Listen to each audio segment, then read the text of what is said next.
आज सरिस्का के thank you board से ये स्वच्छ अभ्यारण्य अभियान का आरंभ किया गया है, जिसमें Sariska tiger research check post से इस अभियान को हरी झंडी दिखाकर आरंभ किया गया।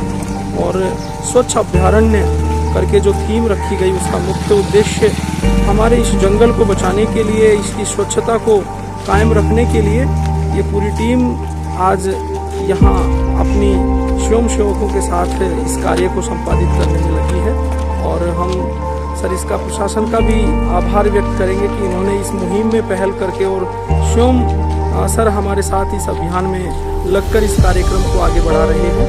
हमारा अभ्यारण्य जो स्वच्छ और सुंदर अभ्यारण्य बनाने के लिए इस मुहिम को आरंभ किया गया है। युवा जागृति संस्थान द्वारा जो आज ये स्वच्छ अभ्यारण्य प्रोग्राम शुरू किया गया है, इसमें इनका मुख्य उद्देश्य है जो ये हमारा जो अभ्यारण्य है या अभ्यारण्य क्षेत्र है, इसमें जो लोग आते हैं और थोड़ी गंदगी फैलाते हैं, तो उनका स्वच्छता अभियान इन्होंने शुरू किया है। और मेरे को पूरी उम्मीद है कि जिस उत्साह से ये जुड़े हैं, ये प्रोग्राम में निरंतर रहेगी। अगले फेज में जहाँ मंदिर और वहाँ हैं उनके लोकल लोगों को साथ लेकर ये अभियान आगे बढ़ाया जाएगा। और अब देखें तो इस कोविड-19 से हम सबको लगा है, हालांकि ये जागृति संस्था बहुत पहले से काम कर रही है, लेकिन अब लोगों को मैसेज देना जरूरी है कि हमको अपना अभ्यारण्य स्वच्छ रखना है, ताकि जो ये ऑक्सीजन का सोर्स है पूरा वो सही रहे और लोगों को इसका फायदा मिले।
मैं धर्म सिंह कुमाऊत वनपाल बाग परियोजना सरिस्का से हूँ। आज श्रीमान डीओ साहब के नेतृत्व में और युवा जागृति संस्थान और काफ़ी एनजीओ विद्यार्थियों द्वारा आज ये प्लास्टिक कचरा सफाई का जो कार्यक्रम चलाया गया, इस अभियान में विद्यालय के विद्यार्थियों द्वारा और पूरी टीम ने, सरिस्का के स्टाफ ने, मतलब पूरी टीम के द्वारा थैंक यू बोर्ड से और बांदीपुर तक इतना कचरा पॉलीथीन साफ किया गया। नमस्कार, मैं राजेंद्र सैनी। आज जो हमारा कार्यक्रम है स्वच्छ अरण्य, जिसको लेकर सफाई का कार्यक्रम रखा गया था कि सरिस्का को स्वच्छ कैसे रखा जाए। इस कार्यक्रम के तहत सरिस्का के डीएफओ और स्टाफ के साथ और स्कूल के बच्चों को लेकर हमने इस कार्यक्रम का आयोजन किया। साथ ही युवा जागृति संस्थान के डायरेक्टर और हमारे साथी भी इसमें शामिल रहे। और यह कार्यक्रम थैंक यू बोर्ड से लेकर बांदीकुल हनुमान जी के बीच में किया गया, क्योंकि सबसे ज़्यादा कचरा अगर फैलता है कहीं इस अभ्यारण्य में तो वो यही क्षेत्र है। इसका एक बहुत बड़ा कारण है कि बीच में एक दो धार्मिक स्थल पड़ते हैं और जो टूरिस्टों की गाड़ियाँ आती जाती रहती हैं, वो भी कई बार यहाँ पे कचरा डाल देते हैं। इसीलिए हमें इस अभियान की सख्त ज़रूरत पड़ी और सभी का साथ लेके हमने इस कार्यक्रम को आगे बढ़ाया है। और यह कार्यक्रम आज का नहीं है, इस कार्यक्रम को आगे भी हमें कंटिन्यू इसी तरीके से रखना है। और साथ में और भी जो सामाजिक कार्यकर्ता हैं और प्रकृति से जुड़े हुए लोग हैं, उन सभी को साथ में लेकर इस कार्यक्रम को हम तेजी से आगे बढ़ाएंगे। आज का जो कार्यक्रम रहा उसकी विशेषता यह रही कि इसमें स्कूल के बच्चों ने भी पार्टिसिपेट किया है और स्कूल के बच्चों ने पूरी रुचि और मन के साथ पूरे क्षेत्र को क्लीन किया है।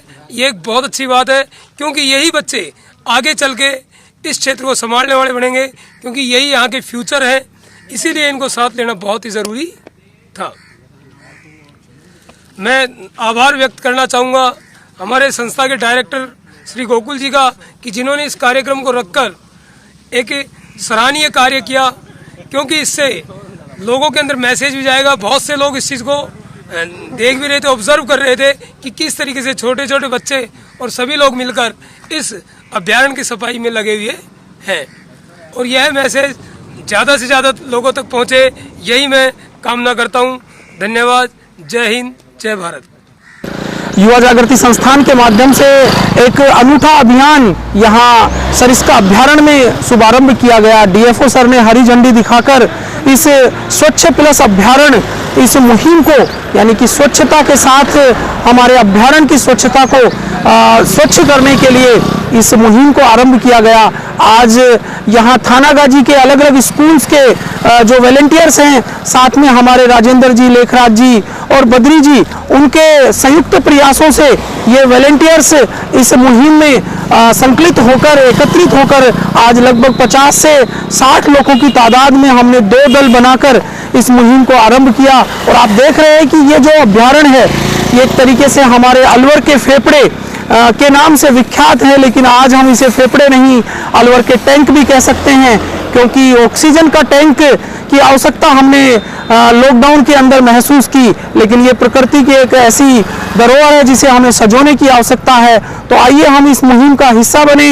आप भी अपना मात्र इतना योगदान इस अभियान में कर दें कि कभी अगर आप इस अभ्यारण्य से गुजर रहे हैं, किसी सार्वजनिक बस में, या आप अपने व्यक्तिगत वाहन से सफर कर रहे हैं, तो इस अभ्यारण्य में कृपया आप अपने खाद्य पदार्थ खाकर कोई खाली पॉलीथीन या रैपर्स या खाद्य सामग्री ना फेंके, क्योंकि इससे इस जंगल का जो स्वरूप है वो एक तरीके से दूषित हो रहा है। हमें जरूरत है इस अभ्यारण्य को संरक्षित करने के साथ साथ इसकी स्वच्छता को भी बनाए रखने की। तो आइए हम एक मदद का हाथ आगे बढ़ाएं इस मुहिम में।